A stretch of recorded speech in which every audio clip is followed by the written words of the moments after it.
เบิ่งคลิปข่อยแล้วอย่าไปเมารวมเด้อว่าสะใภ้อินเดียมันลำบากคนอื่นเขาบ่ลำบากดอกลำบากแต่ข่อยนี่ล่ะอินเดียเขามีเมียได้จักคนเจ้าเป็นคนที่เท่าใดคือบ่เห็นหมู่อินเดียในเฟซเลยเจ้าจะไม่เห็นได้จังใดข่อยบอกไว้เบิดก็ยังว่าบ้านผัวข่อยกินมังสวิรัติกางเกงขาสั้นเขาก็บ่เคยใส่จะมาให้เขาเห็นข่อยกินหมูกระทะกินลาบเนื้อต้มไก่อยู่นี่เขาสิบ่ฮู้ใจวายติแต่คนในครอบครัวพ่อแม่อ้ายน้องเขาก็ฮู้เบิดนั่นล่ะว่าข่อยกินที่เฮาบ่อยากให้เห็นก็คือญาติพี่น้อง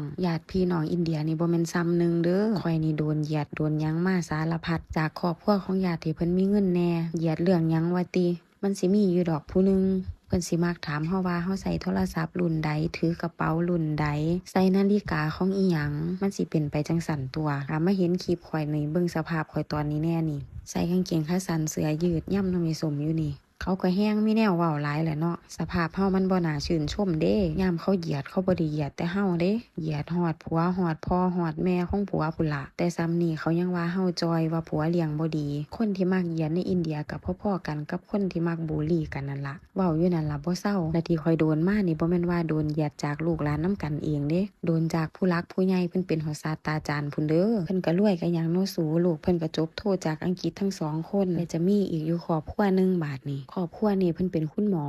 อกับศาสตราจารย์นี่เพิ่นเป็นอ้ายน้องกันศาสตราจารย์นี่มักเหยียดหมู่แต่คุณหมอนี่ค่อยว่าเราเป็นหมอที่จนที่สุดในประเทศอินเดียแล้วเรื่องถ่อมตนนี่เป็นที่1ใส่คำว่าไม่เป็นไรได้เปลืองที่สุดเว้าก็เป็นตาฮักนิสัยดีลูกชายก็นิสัยดีข่อยยังงงอยู่ว่าเราเกิดมาเป็นอ้ายน้องกันได้จังใดอันศาสตราจารย์เหยียดหมู่กับคุณหมอถ่อมตนนี่บ่แม่นคนอื่นคนไกลเลยทั้งสองเป็นน้องของแม่ย่าแต่ถามว่าแม่ย่าข่อยนี่เฮ็ดอาชีพหยังแม่ย่าข่อยเป็นคุณครูสอนประวัติศาสตร์แต่เป็นครูอยู่แค่2 เดือนได้เป็นครูแล้วก็มาแต่งงานหลังจากที่แต่งงานกับพ่อปู่แม่ของพ่อปู่ก็ให้แม่ย่าของเฮานี่ออกจากงานมาดูแลบ้านเราก็เลยได้เป็นครูแค่2 เดือนตัดอนาคตเจ้าของงานการบ่ได้ทำอยู่บ้านคือข่อยนี่ล่ะลูกไผ่ของแม่ย่าข่อยทั้ง3คนก็บ่มีไผได้เฮ็ดงานแต่พี่สะใภ้ทั้ง2นั้นสบายกว่าข่อยอยู่ข่อยก็ยังว่าสะใภ้ประเทศใดก็บ่ลำบากซ้ำข่อยแล้วพ่อปู่ข่อยนี่เฮ็ดงานหยังคือเลี้ยงลูกเลี้ยงเมียได้พ่อปู่เป็นผู้จัดการธนาคารของรัฐบาลทุกมื้อนี้เกษียณแล้วยังมีเงินบำนาญเฮามาเว้าเรื่องเงินบำนาญของอินเดียต่อข่อยอยากให้ประเทศไทยเฮ็ดคือเขาหลายอยู่อินเดียส่วนมากจะมีแต่ผัวทำงานหลังเกษียณจะได้เงินบำนาญทุกเดือนถ้าผัวตุยไปแล้วเงินบำนาญนี่จะตกเป็นของเมียต่อแต่บ่ถึงลูกเด้จะจบอยู่ที่เมียบ้านเฮาน่าจะมีแบบนี้เนาะ